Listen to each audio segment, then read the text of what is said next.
Morning mini vlog பார்க்கலாமா? காலையில் வந்து சாதம் வச்சுருக்கேன் பாப்பாவுக்கு மதியத்துக்கு. சாதம் வந்து தக்காளி சாதமும் உருளைக்கிழங்கு பொரியலும் செய்யலாம் அப்படின்னு சொல்லிட்டு பிளான் பண்ணி சாதம் வச்சுருக்கேன்.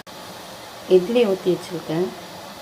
இட்லி வந்து பார்த்திங்கன்னா சாஃப்டாக பஞ்சு போல் இருக்கும். இட்லி ஊற்றி வச்சுருக்கேன். இங்கே வந்து கார சட்னிக்கு வதக்கி எடுத்து வச்சுருக்கேன். தொக்கு வந்து தாளித்து எடுத்து வச்சுருக்கேன். இது வந்து சாதத்தில் இது வந்து வானலில் இருந்ததை கொஞ்சம் பரட்டி எடுத்து வச்சுருக்கேன்.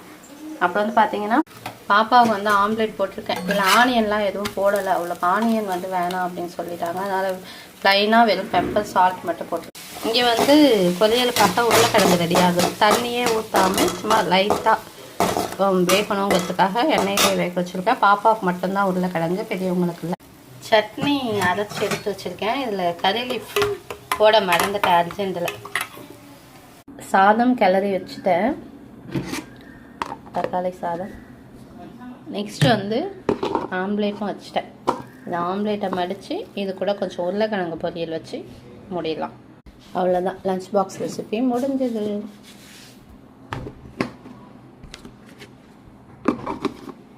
லஞ்ச் பாக்ஸ் வந்து ரெடி ஆயிடுச்சு. லஞ்ச் பேக்கில் வச்சுலாமா? லஞ்ச் பேக்கில் எடுத்து வை. கிளம்பிட்டியா வர்ஷா? கிளம்பிட்டேன்.